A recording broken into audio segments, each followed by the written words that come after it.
الحمد للہ رب العالمین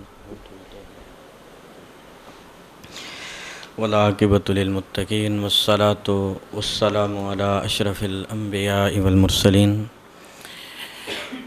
اما بعد فاعوذ باللہ من الشیطان الرجیم بسم اللہ الرحمن الرحیم وإنک لعلی خلق عظیم آمنت باللہ صدق اللہ العظیم اللہم نور قلوبنا بالقرآن وزین اخلاقنا بالقرآن وادخلنا الجنة بالقرآن ونجنا من النار بالقرآن قال اللہ تعالی فی عظمت حبیبہ ان اللہ وملائکتہ یصلون علی النبی یا ایہا الذین آمنوا صلوا علیہ وسلموا تسلیما الصلاۃ والسلام علیک یا سیدی یا رسول اللہ وعلی آلک واصحابک یا سیدی یا حبیب اللہ الصلاۃ والسلام علیک یا سیدی یا رحمۃ للعالمین وعلی آلک واصحابک یا سیدی یا شفیع المذنبین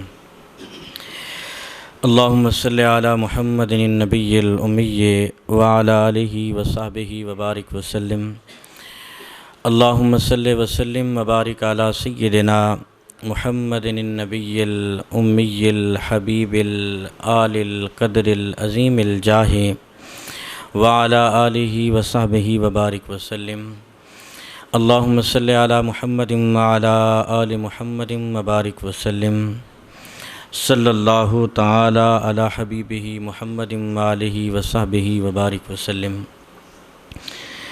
کروڑہ حمد و ثنا رب ذوالجلال کی ذات بابرکات کے لیے جو خالق کائنات بھی ہے اور مالک ارض و سماوات بھی۔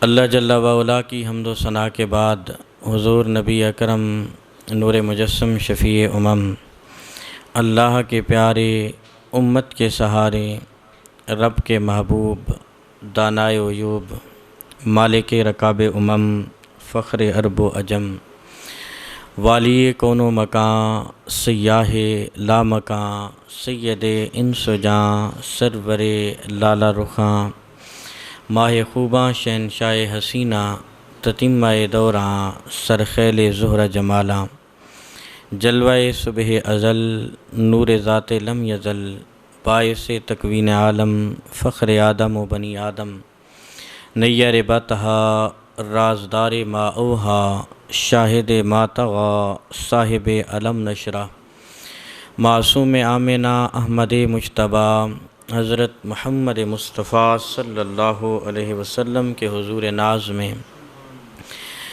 اپنی عقیدتوں، ارادتوں اور نیازمندیوں کا خراج پیش کرنے کے بعد سامعین ذوی الاحتشام، جس طرح کہ آپ سب کے علم میں ہے یہ بات کہ ہر ماہ کے پہلے ہفتے کو درس قرآن و حدیث کا یہاں پہ ہم انعقاد کرتے ہیں۔ آپ احباب بھی اپنا قیمتی وقت لے کے یہاں تشریف فرما ہوتے ہیں اور چھت پہ موجود خواتین بھی اپنا قیمتی وقت لے کے آتی ہیں۔ اللہ تعالی ہم سب کی اس حاضری کو ہمارے لیے باعث نجات بنائے۔ آج کا جو ہمارا عنوان ہے وہ اخلاق کے حوالے سے ہے، اور سورۃ القلم کی وہ مشہور آیت جو حضور علیہ الصلاۃ والسلام کے اخلاق پہ اللہ تعالیٰ نے نازل فرمائی ہے، وہ میں نے آپ کے سامنے تلاوت کی۔ چند ایک گزارشات اسی کے حوالے سے میں عرض کروں گا، اللہ تعالیٰ میری زبان پہ کلمۃ الحق جاری فرمائے۔ ارشاد باری تعالیٰ ہے وَإِنَّكَ لَعَلَىٰ خُلُقٍ عَظِيمٍ، اور بے شک ہم نے آپ کو اخلاق کا اعلیٰ مرتبہ عطا کیا یا اخلاق کے اعلیٰ درجے پہ فائز کیا۔ اللہ تعالیٰ نبی کریم صلی اللہ علیہ وسلم کے اخلاق کا بیان فرما رہے ہیں۔ دوسرے مقام پہ فرمایا وَلَوْ كُنْتَ فَظًّا غَلِيظَ الْقَلْبِ لَانفَضُّوا مِنْ حَوْلِكَ، اگر آپ کے اخلاق اچھے نہ ہوتے تو یہ جو آپ اپنے ارد گرد یہ جو لوگوں کا ہجوم دیکھ رہے ہیں یہ ایسے نہ ہوتا۔ یہ جو آپ کے ارد گرد لوگوں کا ایک ہجوم ہے، لوگ کشاں کشاں آپ کی طرف چلے آ رہے ہیں، تو آپ کے اخلاق اچھے ہیں، آپ ترش رو نہیں ہیں، آپ خوب رو ہیں، آپ اخلاق والے ہیں۔ تو ہماری زبان کا جو اخلاق ہے یہ ہمارے لیے از حد ضروری ہے۔ ہمیں قرآن نے بار بار تعلیم دی، حضور علیہ الصلاۃ والسلام نے اس کی بار بار ہمیں تعلیم ارشاد فرمائی، فرمایا کہ انما بعثت لأتم مکارم الاخلاق، مجھے اس لیے یہاں بھیجا گیا ہے آپ کے اندر، اس لیے میں مبعوث کیا گیا ہوں تاکہ جو اخلاق ہیں میں ان کی تکمیل کر دوں، اخلاق کو اپنے کمال تک پہنچا دوں۔ یہ حضور نے فرمایا کہ میری بعثت کا مقصد ہے، یہ میری تخلیق کا مقصد ہے۔ تو حسن اخلاق یہ ہماری زندگی کا حصہ ہے، اس کو اگر ہم اختیار کر لیں، اپنی زندگی پہ لاگو کر لیں تو ایسے ہی ہے جیسا ہم نے قرآن و حدیث کو اپنی زندگی پہ لاگو کر لیا۔ فرائض بھی ہیں، ہر چیز کا ایک اپنا اپنا درجہ ہے، لیکن یہ بھی ہماری زندگی کا ایک پہلو ہے جس کو قرآن نے مختلف جگہوں پہ بیان فرمایا ہے۔ حضور نے فرمایا کہ اگر تمہارا سفر کرنے کا ارادہ ہو تو سفر کرنے سے پہلے اپنا ہم سفر دیکھ لو، اور مکان بنانے کا ارادہ ہو تو مکان بنانے سے پہلے ہمسایہ دیکھ لو۔ یہ کیوں حضور نے ارشاد فرمایا کہ سفر کرنے سے پہلے ہم سفر دیکھو، مکان بنانے سے پہلے ہمسایہ دیکھو؟ حضور نے فرمایا کہ اگر ان کے اخلاق اچھے ہوئے تو پھر تمہاری زندگی آسانی کے ساتھ گزر جائے گی، اور اگر ان کے اخلاق اچھے نہیں تو پھر سمجھ لو کہ جن کے پڑوسی برے ہیں یا بد اخلاق ہیں، آپ ان سے پوچھیں کہ وقت کیسے گزرتا ہے۔ ایک بزرگ گزرے ہیں جن کا نام حضرت ابو حمزہ رضی اللہ تعالی عنہ ہے۔ ان کے بارے میں یہ مشہور تھا کہ یہ منشیات فروخت کرتے ہیں۔ یہ کوئی نشے کا کاروبار نہیں کرتے تھے، بلکہ یہ حضور کی حدیث اس انداز سے پیش کرتے تھے کہ لوگوں کے اوپر نشہ طاری ہو جاتا تھا۔ یعنی یہ حدیث کا نور جو ہے اس طرح بانٹ دیتے تھے کہ جیسے ایک نشہ طاری ہو جاتا ہے، لوگ اس کے اندر محو ہو جاتے تھے۔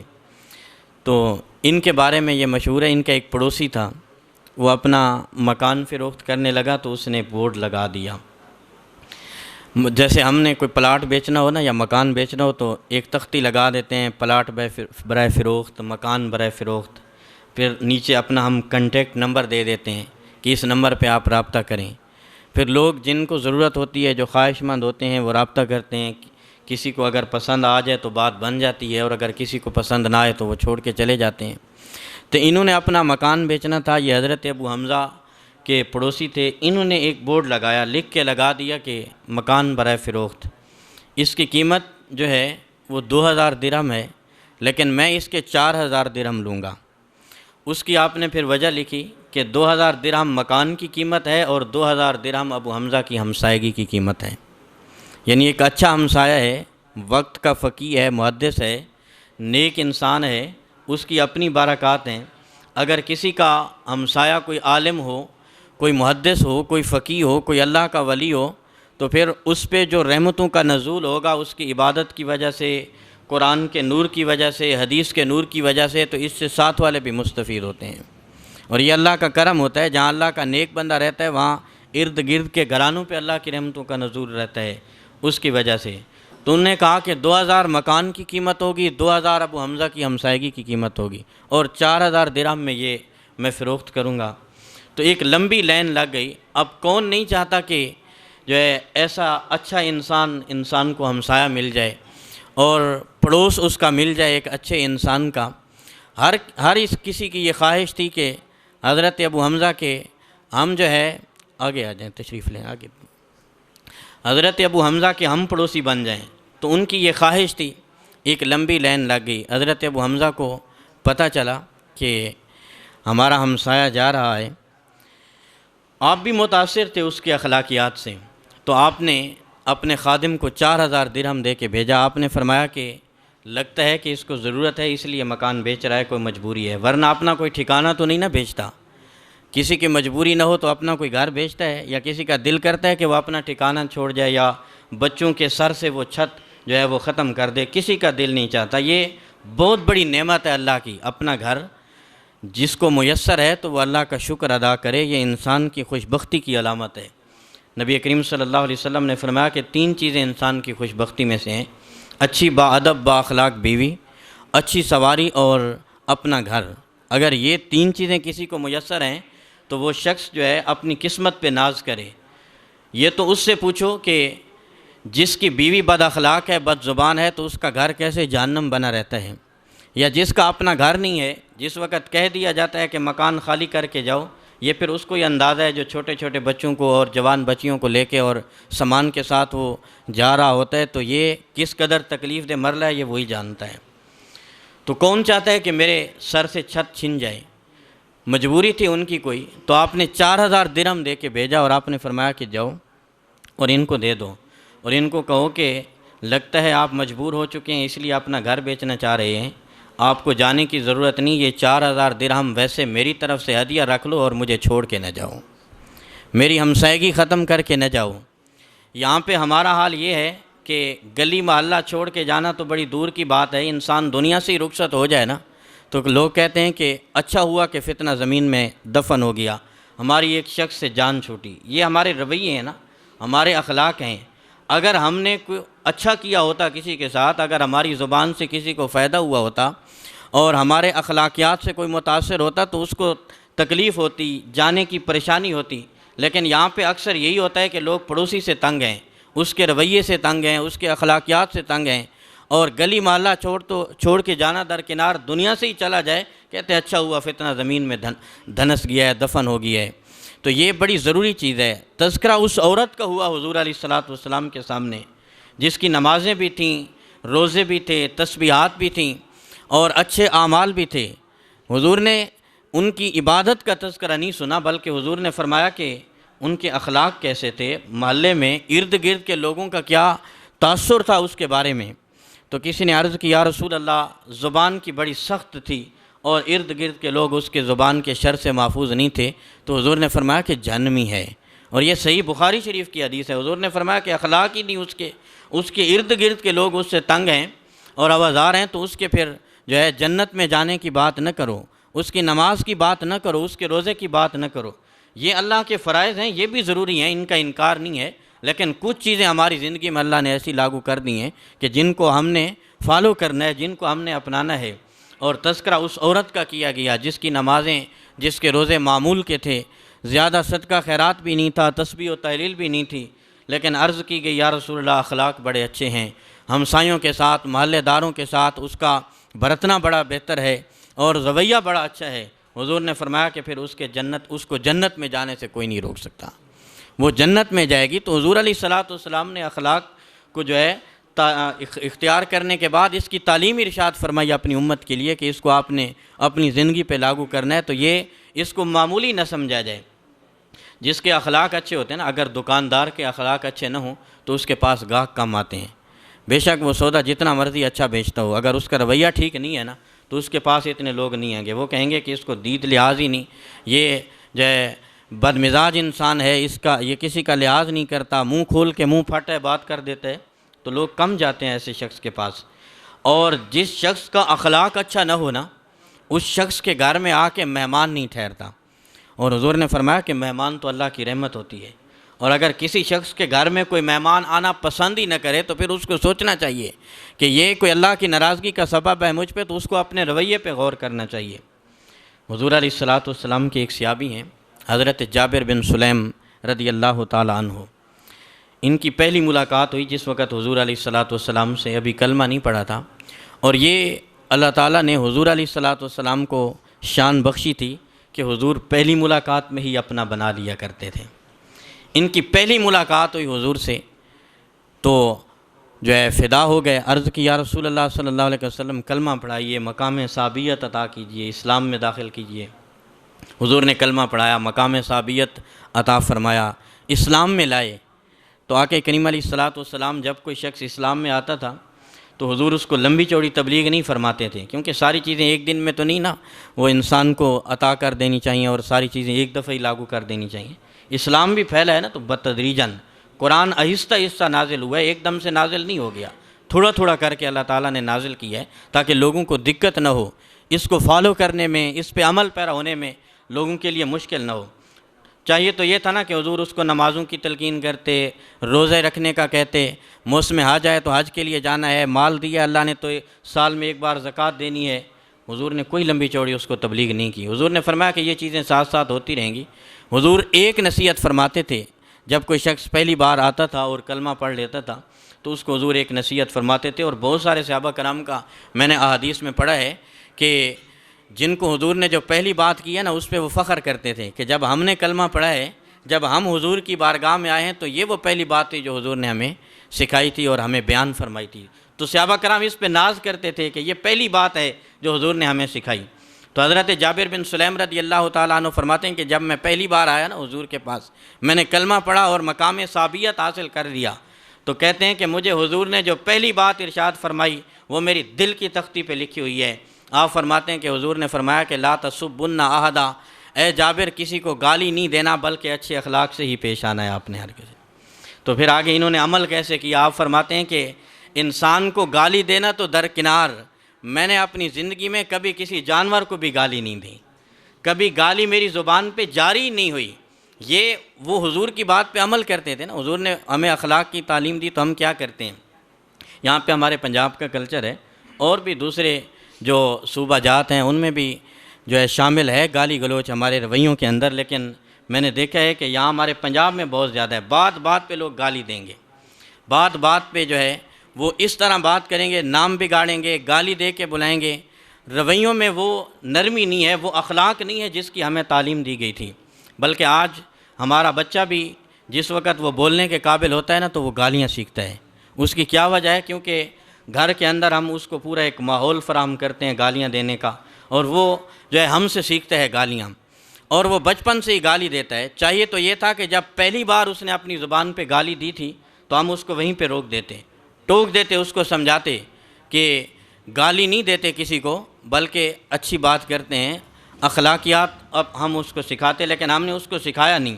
جب سارے گھر والے مل بیٹھے اور جمع ہو گئے تو پھر جو ہے اس کو چھیڑا گیا اور اس کو کہا گیا کہ وہ جو صبح گالی دی تھی تم نے، وہ گالی ذرا اپنے پاپا کو بھی سناؤ، وہ گالی ذرا اپنے دادا ابو کو بھی سناؤ جو صبح دی تھی۔ تو اس سے کیا ہے کہ اس کو ہوشیاری مل رہی ہے اور اس کو ایک پوری جو ہے اس کی پشت پناہی ہو رہی ہے، اور وہ اپنا آغاز گالیوں سے کر رہا ہے اور اس پہ اس کو داد دی جا رہی ہے، روکا نہیں جا رہا۔ تو اس کا پھر رزلٹ کیا نکلتا ہے کہ وہی بچہ جب بڑا ہوتا ہے اور بڑا ہو کے وہ اپنے ماں باپ کو گالی دیتا ہے تو پھر وہ اپنی یہ کوتاہی کسی دوسرے کے کھاتے میں ڈال دیتے ہیں۔ وہ کہتے ہیں کہ بہو نے اس کو تعویذ ڈال دی ہیں اس لیے یہ ہمارا نافرمان ہے اور بد زبان ہو گئی ہے اور ہمیں گالی دیتا ہے۔ 25 سال وہ تمہاری زیر تربیت رہا ہے، تم نے اس کی تربیت کی ہے، اور اس کو ابھی 1 مہینہ بھی نہیں ہوا تمہارے گھر میں آئے ہوئے۔ 25 سال تو تم نے تربیت کی ہے، تم نے تو زیادہ وقت گزارا ہے اس کے ساتھ، تو اس کا کیا قصور جو 1 مہینے سے تمہارے گھر میں آئی ہے اور تم نے یہ سارا اپنا جو ہے ملبہ اس کے اوپر ڈال دیا کہ اس نے تعویذ ڈال دی ہے، اس نے سبق سکھا دیا ہے، اس نے پڑھا دیا ہے۔ چاہیے تو یہ تھا کہ جب وہ تمہارے گھر میں پروان چڑھنے لگا تھا اور وہ بولنے کے قابل ہوا تھا تو تم خود اس کو اخلاقیات سکھاتے، اور یہ چیز اگر تم نے اس کو دی ہوتی تو آج تمہیں یہ دن نہ دیکھنے پڑتے۔ بہت سارے والدین اس بات پہ پریشان ہیں، کہتے ہیں کیا کریں ہم، اولاد بد لحاظ ہے، بد زبان ہے اور وہ ادب نہیں کرتی، ہمارا کہنا نہیں مانتی۔ تو اس کی وجہ یہ ہے کہ کچھ کوتاہی تو ہم سے ہوئی ہے، کہیں تو ہم نے بھی غلطی کی ہے، ہمیں ذرا اپنا بھی تو محاسبہ کرنا چاہیے، دیکھنا چاہیے کہ ہم سے کہاں غلطی ہوئی ہے۔ اور یہ ہمارا ایک کلچر اور رویہ بن گیا ہے۔ اللہ تعالیٰ نے زبان گالیاں دینے کے لیے نہیں بنائی تھی، اللہ تعالیٰ نے تو زبان محمد عربی کی تعریف و ثنا کے لیے بنائی تھی۔ اور یہی چیز اگر ہم بچپن سے ہی اپنے بچے کو دیتے، جس وقت شادی ہوتی ہے نا انسان کی اور 2 سے 3 ہوتے ہیں، بچہ ہو جاتا ہے، تو پھر انسان کو سدھر جانا چاہیے کہ اب ہم یا 2 سے 3 ہو گئے ہیں، اب ہماری ایک اولاد ہو گئی ہے، ہمارے گھر میں ایک بچہ آ گیا ہے، تو اب تو ہم اپنے رویے بدل لیں، اب تو جو ہمارے زبان پہ گالیاں جاری ہیں اب تو ہم ان کو چھوڑ دیں، کیونکہ بچہ ہم سے اثر لے گا۔ جو چیز بچہ ہم سے دیکھتا ہے نا تو وہ اس کا اثر لیتا ہے۔ وہ کسی نے کہا تھا نا کہ جو بچہ ہوتا ہے وہ کورے کاغذ کی طرح ہوتا ہے، کورے کاغذ پہ آپ جو بھی لکھیں گے لکھا جائے گا۔ تو بچپن سے بچے کو آپ جو بھی سکھائیں گے، اس کو جو بھی بتائیں گے تو وہ اس کو فالو کرے گا، وہ اس کو پک کرے گا، کورے کاغذ کی طرح ہوتا ہے۔ تو یہ ہمیں خود دھیان کرنا چاہیے تھا اس کا کہ اب یہ بڑا ہونے لگا ہے، اب یہ بولنے کے قابل ہونے لگا ہے، تو ہم اس کے سامنے گالی نہ دیں تاکہ یہ گالی کہیں نہ سیکھ جائے۔ ایک ایسی ماں بھی گزری ہے جس نے اپنے بچے کی تربیت کی۔ بچہ جب بولنے کے قابل ہوا اور وہ مسجد میں سپارے کے لیے لے کے گئیں تو استاد نے کہا کہ بیٹا پڑھیں آپ بسم اللہ الرحمن الرحیم۔ تو اس نے بسم اللہ سے شروع کیا اور پورے 14 سپارے استاد کو زبانی سنا دیے۔ عمر کتنی ہے؟ 5 سال ہے یا 6 سال ہے۔ حضرت خواجہ قطب الدین بختیار کاکی رحمۃ اللہ تعالیٰ علیہ، آپ کی میں بات عرض کرنے لگا ہوں، کیونکہ یہ والدین کی ذمہ داری ہوتی ہے، والدین کا فرض ہوتا ہے۔ تو استاد نے کہا کہ بیٹا جتنے تمہارے اچھے تلفظ ہیں اور جتنی تمہاری خوبصورت منزل ہے، جہاں سے 14 سپارے پڑھے ہیں اسی استاد سے باقی 16 پڑھ لیتے تو یہ تمہارے لیے بہتر ہوتا۔ تو اس نے کہا کہ میں نے کسی استاد سے نہیں پڑھے، بلکہ میری ماں 14 سپاروں کی حافظہ تھی، وہ جب بھی کام کرنے لگتی تھی وہ قرآن کی تلاوت جاری کر دیتی تھی۔ یہ 14 سپارے میں نے اپنی ماں سے سن سن کے یاد کر لیے ہیں۔ تو اگر تربیت ایسی ہو تو پھر اولاد خواجہ قطب الدین بختیار کاکی بنتی ہے، اور ہمارے بچے بولنا شروع کرتے ہیں تو وہ بد لحاظ اور بد اخلاق بن جاتے ہیں۔ اس کی وجہ یہ ہے کہ ہم نے توجہ نہیں کی، اور جو وقت ہمیں ان کو دینا چاہیے تھا وہ ہم نے دیا نہیں۔ ہم نے اپنا سارا وقت مال و دولت اکٹھا کرنے پہ لگا دیا ہے، اور شاید ہمیں لگتا ہے کہ ہم اس لیے اس دنیا میں آئے ہیں، اور یہی ہمارا ایک کام ہے جو ہم نے اس کو کرنا ہے، اور اس فریضے کو ہم نے سر انجام دینا ہے۔ ہماری کوئی ترتیب نہیں ہے زندگی کی، کوئی نظم و ضبط ہم نے نہیں رکھا اپنی زندگی میں، اور سارا وقت ہم نے دولت کمانے پہ لگا دیا۔ ہم نے اپنی اولاد کو وقت ہی نہیں دیا۔ نبی کریم صلی اللہ علیہ وسلم نے اپنا جو وقت تھا حضور کا، حضور نے اس کو 4 حصوں میں تقسیم کیا تھا۔ حضور نے اپنے وقت کو کتنے حصوں میں تقسیم کیا تھا؟ 4 حصوں میں حضور نے اپنا وقت بانٹا تھا، جن میں ایک حصہ حضور علیہ الصلوۃ والسلام نے صرف اللہ کے لیے رکھا تھا۔ اس میں کوئی مخلوق نہیں تھی، کوئی چیز نہیں تھی، اور اس میں صرف آپ اللہ کی یاد کرتے۔ قرآن مجید فرقان حمید میں اللہ تعالیٰ نے خود ذکر فرمایا، یا ایھا المزمل قم اللیل الا قلیلا، اے محبوب آپ اتنی کھڑے ہو کے عبادت نہ کیا کریں، آپ کے مبارک پاؤں سوج گئے ہیں، آپ تھوڑا حصہ کیا کریں۔ الا قلیلا، قم اللیل، رات کا تھوڑا سا حصہ، الا قلیلا، اس سے بھی تھوڑا کر لیں۔ تو یہ وہ مختص حصہ تھا جس میں آپ جو ہے ڈوب جاتے تھے اللہ کے ذکر میں اور اللہ کی عبادت میں، اور یہ آپ نے ایک مختص حصہ رکھا ہوا تھا۔ ام المومنین عرض کرتی ہیں ایک دن یا رسول اللہ صلی اللہ علیہ وسلم، اللہ تعالیٰ نے آپ کو معصوم پیدا کیا ہے، اور اللہ تعالیٰ نے آپ کے اگلوں کو بھی معاف فرما دیا، آپ کے پچھلوں کو بھی اللہ تعالیٰ نے معاف فرما دیا ہے۔ لِيَغْفِرَ لَكَ اللَّهُ مَا تَقَدَّمَ مِن ذَنبِكَ وَمَا تَأَخَّرَ، قرآن نے کہا کہ ہم نے آپ کے اگلوں کی بھی بخشش کر دی، آپ کے پچھلوں کی بھی بخشش کر دی۔ تو آپ اتنی عبادت کرتے ہیں کہ آپ کے پاؤں مبارک متورم ہو جاتے ہیں، سوج جاتے ہیں۔ تو آقا کریم علیہ الصلوۃ والسلام نے فرمایا کہ یا عائشہ افلا تکون عبدا شکورا، کیا آپ اس بات کو پسند نہیں کرتی ہو کہ میں اپنے رب کا شکر گزار بندہ بن جاؤں؟ آپ کو تو خوش ہونا چاہیے کہ میں اپنا رب کا شکر ادا کر رہا ہوں اور اپنے رب کا شکر گزار بندہ بن رہا ہوں۔ تو آپ کی یہ کیفیت ہوتی، اور آپ نے یہ حصہ جو ہے صرف اللہ کے لیے مختص کر کے رکھا تھا، اور دوسرا حصہ نبی کریم صلی اللہ علیہ وسلم نے جو ہے لوگوں کے لیے رکھا ہوا تھا، جن میں ضرورت مندوں کی آپ مدد کرتے، جو مجبور لوگ ہوتے ان کے ساتھ آپ تعاون کرتے، بیواؤں کی خدمت کرتے، کسی کو کوئی کام ہوتا تو حضور اس کے ساتھ چلتے، اس کا کام سر انجام دیتے، اور ایک پورا حصہ حضور نے اپنے وقت کا مختص کیا ہوا تھا دوسروں کے لیے۔ ہمارے پاس آج صرف اپنی ذات کے لیے کام ہے، یا جس کے ساتھ ہمیں کوئی لالچ ہے، جس کے ساتھ ہمیں کوئی غرض ہے، تو صرف ہم اس کے لیے وقت دیتے ہیں۔ ہمیں پتہ ہو نا کہ اس سے ہمیں کام پڑ سکتا ہے یا یہ بھی ہمارے کام آ سکتا ہے، تو ہم صرف اس کے لیے وقت نکالتے ہیں، اور جس سے ہمیں پتہ ہو کہ اس سے ہمیں کوئی فائدہ حاصل ہونے والا نہیں، تو اس کے ساتھ ہم تعاون کرنے کے لیے تیار نہیں، چند قدم اس کے ساتھ ہم چلنے کے لیے تیار نہیں ہیں۔ ہمیں اپنے رویوں پہ غور کرنا ہوگا۔ حضور نے ہر مجبور کی مدد کی ہے، ہر ضرورت مند کی مدد کی ہے، اور اپنے وقت کا ایک پورا حصہ حضور نے اس کام کے لیے مختص کیا تھا۔ اور تیسرا، نبی کریم صلی اللہ علیہ وسلم نے جو ہے آقا کریم نے اپنی ذات کے لیے مختص کیا تھا، اس میں کوئی دوسری مخلوق نہیں ہوتی تھی، اور وہ حصہ حضور کا اپنی ذات کے لیے تھا۔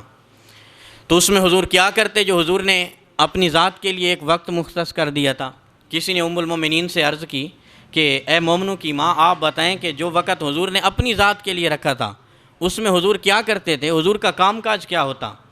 تو سننے والے کی یہ آرزو تھی کہ میں ایسا کہوں گا ام المومنین سے، تو ام المومنین حضور کی جو پیشانی میں سجدوں کے آثار ہیں اس کا ذکر کریں گی، حضور کی عبادت کا ذکر کریں گی، حضور کی تسبیحات اور تحلیل کا ذکر کریں گی، اور حضور کے کسی اور عمل کا ذکر کریں گی۔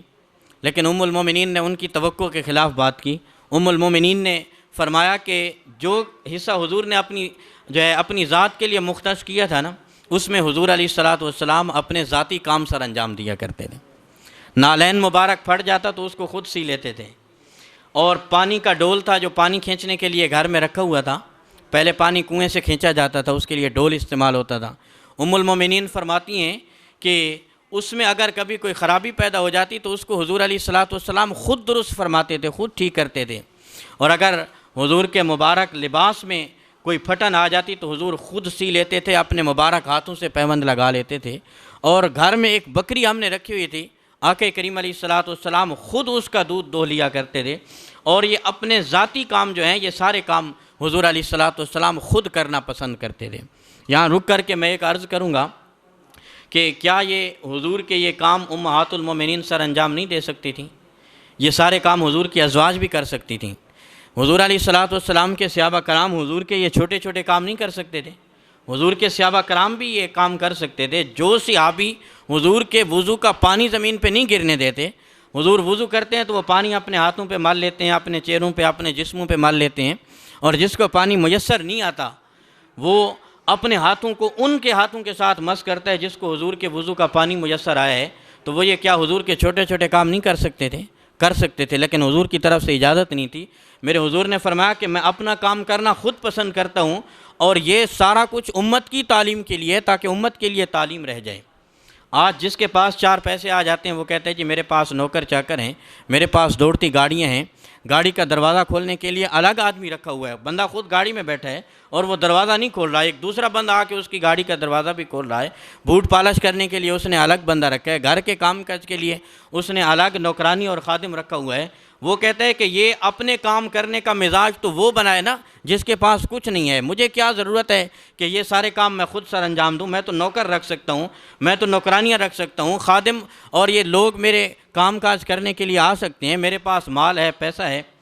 کیا حضور علیہ الصلوۃ والسلام اگر چاہتے تو حضور علیہ الصلوۃ والسلام یہ سب کچھ نہیں کر سکتے تھے؟ جس کے لیے میرا رب اعلان کرے کہ اے محبوب اگر آپ چاہیں تو میں وادی بطحا کو سونے کا بنا کے جو ہے آپ کے سامنے رکھ دوں، اور یہ اوت پہاڑ آپ کے لیے سونے کا بن جائے، اور سمندر کے یہ پانی کے جو قطرے ہیں یہ ہیرے جواہرات کی صورت اختیار کر لیں، اگر آپ چاہیں تو آپ حکم کریں۔ لیکن حضور نے اشارہ نہیں کیا، حضور نے حکم نہیں کیا۔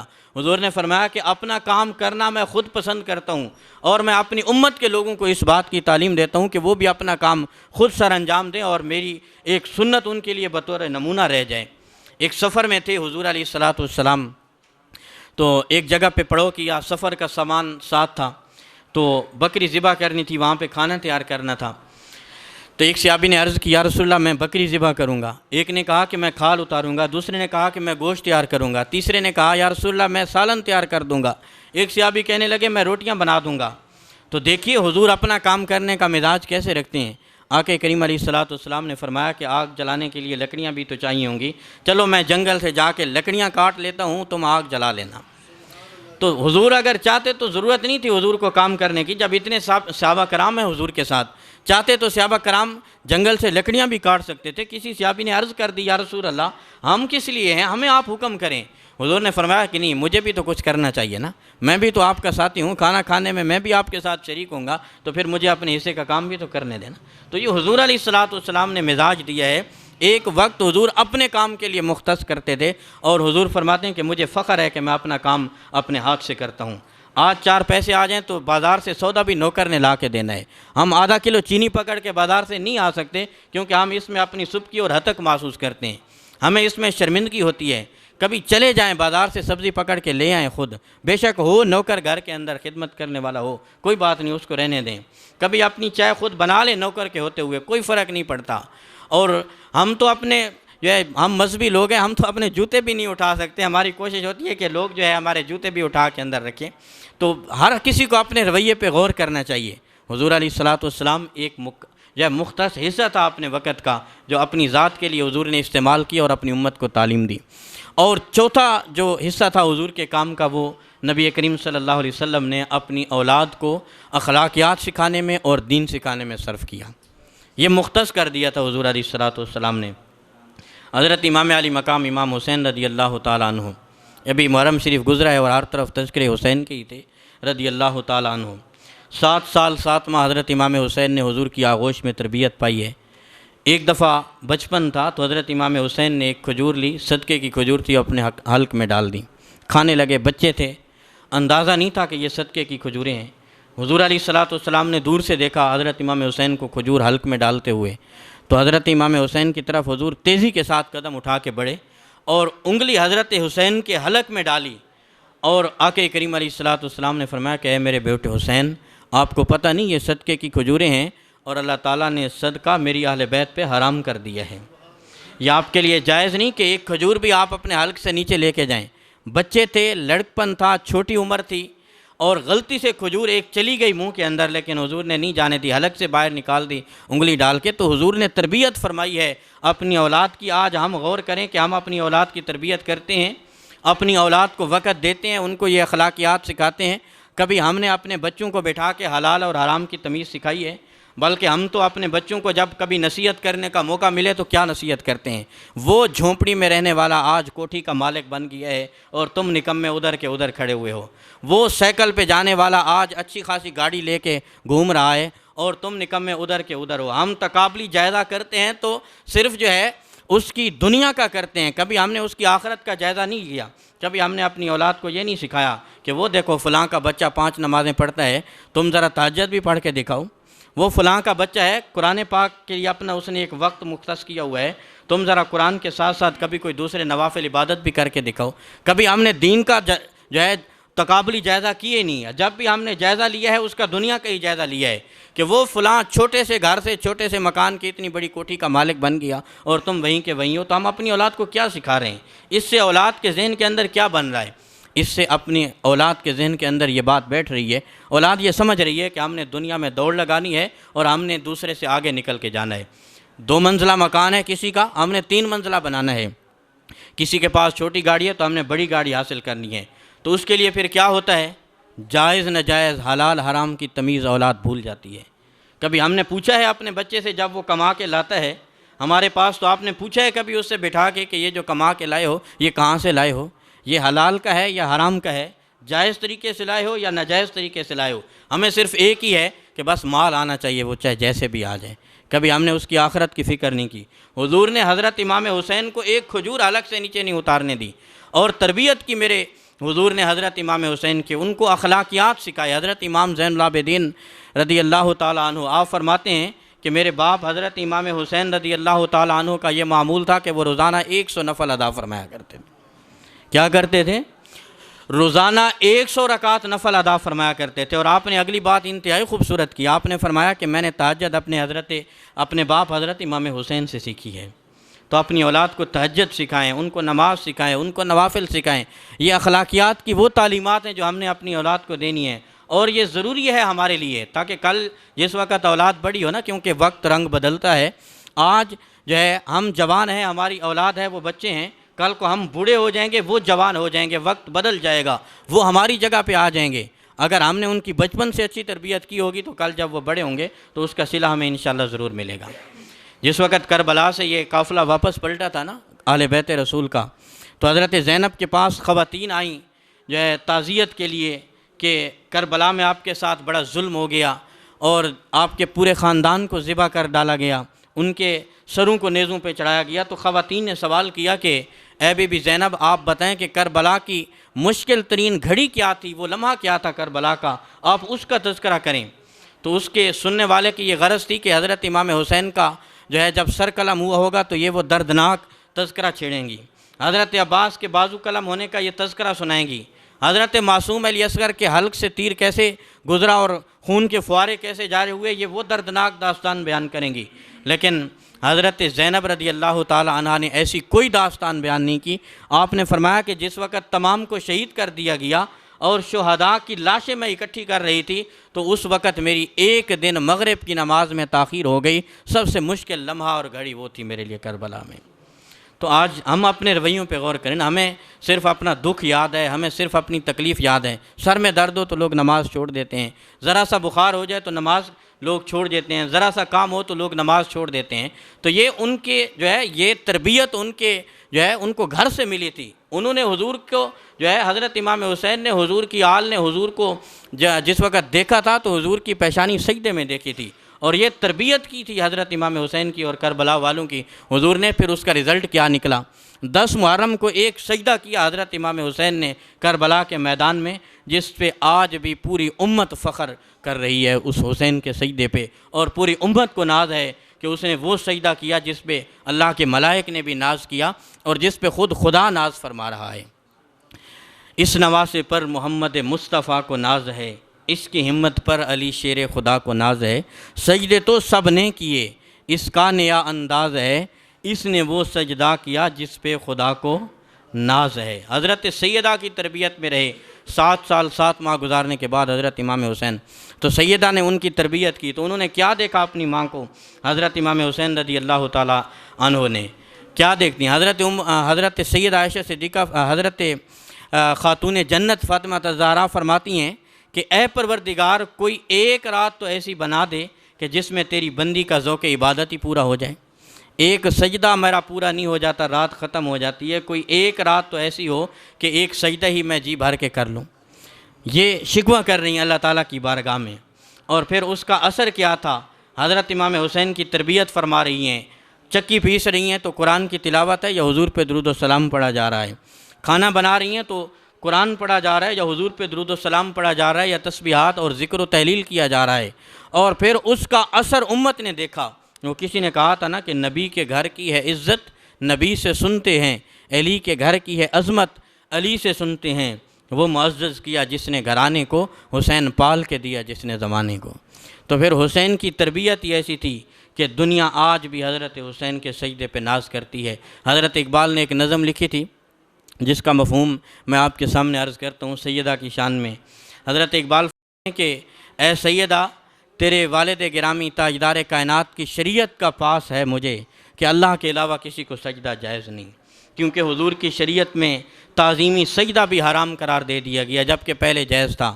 کہتے ہیں کہ اگر حضور کی شریعت میرے آڑے نہ ہوتی تو کعبہ کی جانب منہ کر کے نہیں بلکہ تیری قبر کی جانب منہ کر کے میں سجدہ کرتا، اور اگر حضور کی شریعت کا پاس نہ ہوتا تو کعبہ کا نہیں تیری قبر کا طواف کرتا، اس لیے کہ تو نے حسین جیسا عظیم بیٹا دنیا کو دیا ہے، تو نے تربیت ایسی کی ہے جس پہ آج زمانہ ناز کرتا ہے۔ تو فخر جو ہے فخر کر رہے حضرت اقبال کے تو نے ایسا بیٹا دیا۔ تو آج امت کو اس چیز پہ غور کرنا چاہیے کہ ہم اپنی اولاد کو کیا دے رہے ہیں۔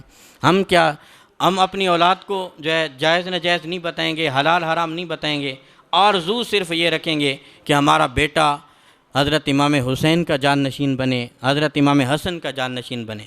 تو اس کے لیے ضرورت ہے کہ ان جیسا طریقہ بھی تو اپنی اولاد کو دیں نا، تاکہ پھر ان کے جان نشین بنے اور پھر کل کو جو ہے، لیکن ہم نے اس کی توجہ نہیں دی۔ اولاد کا معاملہ یہ اتنا حساس معاملہ ہے، آپ نے علماء سے سن رکھا ہے کہ جس وقت بچہ پیدا ہو نا، بچہ پیدا ہو اس دھرتی پہ آئے، آنکھ کھولے تو اس کے کان میں پہلی آواز کسی دایا کی بھی نہیں جانی چاہیے۔ حالانکہ دایا نے کیا کہنا ہوتا ہے؟ بیٹا ہوا ہے یا بیٹی ہوئی ہے، اس نے اسی بات کی مبارکباد ہی پیش کرنی ہوتی ہے نا، لیکن شریعت نے جو ہے اس کی بھی اجازت نہیں دی، بلکہ میرے حضور نے فرمایا کہ سب سے پہلی جو آواز اس کے کان میں جانی چاہیے وہ اللہ کے نام کی جانی چاہیے۔ سب سے پہلے اس کے کان میں اذان پڑھو، اس سے پہلے اس کے کان میں کوئی آواز نہیں جانی چاہیے۔ یہ اتنا حساس معاملہ ہے جو ہے اولاد کی تربیت کا، جس کے لیے ہمیں ان کو اخلاقیات سکھانے کی ضرورت ہے۔ حضور نے فرمایا کہ تمہارا سب سے بہترین تحفہ تمہاری اولاد کے لیے یہ ہے کہ اس کو اچھے اخلاق سکھاؤ۔ تم نے اس کو اچھی تعلیم دی، اس کے اچھی لباس خوراک کا انتظام کیا، اس کی شادی کر دی، الگ گھر دے دیا، رشتہ داروں کے ساتھ کیسے چلنا ہے، اسلوب سیاست کیسے کرنے ہیں، سب کچھ آپ نے سکھا دیا، لیکن اگر آپ نے اس کو 3 چیزیں نہیں دیں اور پھر حضور نے فرمایا کہ اخلاقیات نہیں سکھائے تو پھر آپ نے کچھ بھی نہیں دیا۔ اب تحفہ دیتے ہیں اپنی اولاد کو، کوئی برتھ ڈے پہ تحفہ دے رہا ہے، کوئی جو ہے پیپروں میں کامیابی پہ اپنی اولاد کو تحفہ دے رہا ہے۔ ایک تحفے کا ذکر میرے حضور نے بھی فرمایا ہے۔ حضور نے فرمایا کہ تمہاری طرف سے اپنی اولاد کو دیے گئے تحفوں میں سے بہترین تحفہ یہ ہے کہ تم اس کو اچھے اخلاق سکھا دو۔ اگر اچھے اخلاق سکھا دیے تو سمجھ لو کہ تم نے اس کو بہترین تحفہ دے دیا ہے، اور اس کا بدل کوئی تحفہ نہیں ہے، اس کا مد مقابل دنیا کا کوئی تحفہ نہیں۔ سب سے بہترین تحفہ تمہاری اولاد کے لیے یہ ہے۔ مگر آج جو ہے ہمارا پورا وقت دنیا کمانے کے لیے صرف ہو رہا ہے، ہمارے ٹائم کی کوئی نظم و ضبط نہیں ہے، اور اپنی اولاد کو ٹھیک طرح سے ہم تربیت نہیں دے رہے، جس طرح ہمیں تربیت دینی چاہیے تھی یا جس طرح ہمیں ان کو بٹھا کے سمجھانا چاہیے تھا۔ ہمیں چاہیے تھا کہ ہم روزانہ گھر میں آ کے چلو کچھ تھوڑا سا وقت نکال لیتے، ان کو سمجھاتے، ان کو بتاتے، کوئی قرآن کی آیت بتا دیتے، کوئی حدیث سکھا دیتے، کوئی اخلاق کی بات سکھا دیتے، لیکن ہم نے جو ہے زیادہ تر وقت مال کمانے میں لگا دیا، اور آج کل ہمیں ایک تحفہ ملا ہے میڈیا کا، تو جو باقی وقت ہمارا بچتا ہے، باپ بھی سکرین کے آگے بیٹھا ہوا ہے، ماں بھی سکرین پہ بیٹھی ہوئی ہے، اور اس سے بھی کچھ وقت ملتا ہے تو وہ انٹرنیٹ پہ اپنا وقت گزار دیں گے، اولاد کی پرواہ ہی نہیں۔ آج کل پہلے لوگ اکٹھے رہتے تھے نا، اولاد سیکھتی تھی، اب جو ہے بچوں کے لیے کمرے الگ کر دیے گئے ہیں، ان کو یہ ساری سہولیات الگ پرووائڈ کر دی گئی ہیں، بلکہ میں یوں کہوں کہ ان کی مہاریں ان کے کاندھوں پہ آپ نے ڈال دیں، اور آپ نے کہا کہ جو کرنا ہے کرو، جہاں جانا ہے جاؤ، آپ الگ کمرے میں رہو، جو مرضی کرتے رہو، ہمیں جو ہے کوئی لینا دینا نہیں ہے، ہمیں کوئی غرض نہیں ہے اس بات سے۔ ہم الگ لگے ہوئے ہیں سوشل میڈیا پہ اور میڈیا پہ، اور ہماری اولاد الگ لگی ہوئی ہے، اور اس کا پھر رزلٹ کیا نکلتا ہے کہ اولاد غیروں کے ہاتھ میں چلی جاتی ہے، اولاد غلط ہاتھوں میں چلی جاتی ہے، اور وہ برے اخلاق سیکھ جاتے ہیں، وہ برے رویوں سے متاثر ہوتے ہیں، اور پھر اولاد یہی جب بڑی ہو کے بدتمیزی کرتی ہے، بد لحاظ ہو جاتی ہے، بد زبان ہو جاتی ہے، گالم گلوچ کرتی ہے، تو پھر ہم کہتے ہیں کہ جی ہم نے تو سارا وقت انہی کے لیے کیا تھا نا، ہم تو کماتے رہے، اوور ٹائم لگاتے رہے، ملک چھوڑ کے دوسرے ممالک میں ہم چلے گئے اپنی اولاد کے لیے، لیکن یہ خیال ہی نہیں کرتے ہمارا، تو اس میں کہیں تو کمی رہ گئی ہے۔ صرف مال کما کے اولاد کو دے دینا یا اولاد کو اچھا لباس دے دینا یہ کمال نہیں ہوتا، بلکہ اولاد کو وقت بھی دینا انسان کا ضروری ہے۔ تو حضور علیہ الصلوۃ والسلام کی یہ تعلیمات ہیں، اور حضور نے یہ ایک مختص حصہ رکھا تھا اپنے وقت کا، جس میں آپ اپنی اولاد کی، اپنے گھر والوں کی تربیت کرتے، ان کو اخلاقیات کی تعلیم دیتے۔ تو وہ جو پہلی نصیحت کی تھی حضور علیہ الصلوۃ والسلام نے حضرت جابر بن سلیم کو، وہ یہی تھی، آقا کریم علیہ الصلوۃ والسلام نے فرمایا کہ کسی کو گالی نہیں دینا، بلکہ جس سے بھی پیش آنا ہے اچھے اخلاق کے ساتھ پیش آنا ہے۔ تو درس قرآن و حدیث کا یہی مقصد ہوتا ہے، یہی منشا ہوتی ہے کہ قرآن و سنت کا پیغام اور کچھ حصہ اس کا جو ہے آپ لوگوں تک پہنچا دیا جائے، اور کوئی ایک بات بھی اگر ہم اس میں ہم سمجھ لیں اور اپنی زندگی پہ لاگو کر لیں، میں اپنی زندگی پہ لاگو کرنے کی کوشش کروں، آپ اپنی زندگی پہ لاگو کرنے کی کوشش کریں، تو ہمارے گھروں کے اندر بہتری آ سکتی ہے، ہماری اولاد کی تربیت بہتر ہو سکتی ہے، اور جو ہے ہم دنیا میں بہتر زندگی گزار کے اپنے رب کے آگے سرخرو ہو سکتے ہیں۔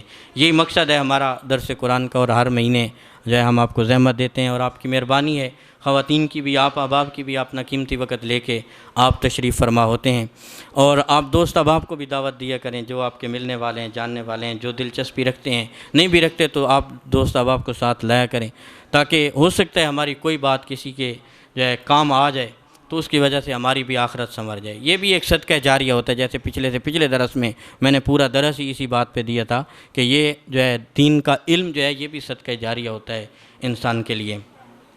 آگے جو اگلا مہینہ ہوگا ہمارا وہ ربیع الاول شریف کا ہوگا، تو اس میں 17 نومبر کو ہم نے ایک بڑا پروگرام یہاں پہ انعقاد پذیر رکھا ہوا ہے۔ اس میں ہمارا یہ ماہانہ پروگرام نہیں ہوگا، انشاءاللہ بڑا پروگرام ہی ہم کریں گے، جس طرح ہر سال ہم کرتے ہیں۔ اس میں زیادہ تعداد میں، زیادہ پیمانے پہ ہم دوست احباب کو دعوت بھی دیتے ہیں، تو اس کے لیے اس سال ہمارے پاس انشاءاللہ العزیز تشریف لائیں گے خلیفہ مجاز بھیرا شریف اور حضور ضیاء الامت جسٹس پیر محمد کرم شاہ الازہری رحمۃ اللہ تعالیٰ علیہ کے گلستان کے جو ہے ایک چراغ حضرت علامہ مولانا پیر محمد اسلم رضوی صاحب، ان سے ہم نے وقت لیا ہوا ہے، اور انہوں نے بھی شفقت فرمائی۔ اس وقت وہ ناظم اعلیٰ ہیں اور ناظم تعلیمات بھی ہیں، وہاں کا بھیرا شریف کا پورا نظام وہ دیکھ رہے ہیں۔ اس سال انشاءاللہ ان کو ہم نے دعوت دی اور انہوں نے قبول کر لیا، ہمارے پاس تشریف لائیں گے 17 نومبر کو، یہ اتوار ہوگا، تو اس کے لیے بھی آپ سب کو ایڈوانس دعوت ہے۔ انشاءاللہ اس وقت بھی آپ کو میسج کے ذریعے یا کال کے ذریعے انفارم کیا جائے گا، اس کے لیے بھی آپ نے دوست صاحب آپ کو دعوت دینی ہے، اور پھر یہ سلسلہ ہمارا جو درس قرآن کا انشاءاللہ اسی طرح چلتا رہے گا۔ اللہ تعالی ہمیں عمل کی توفیق عطا فرمائے۔ وما علینا الا البلاغ۔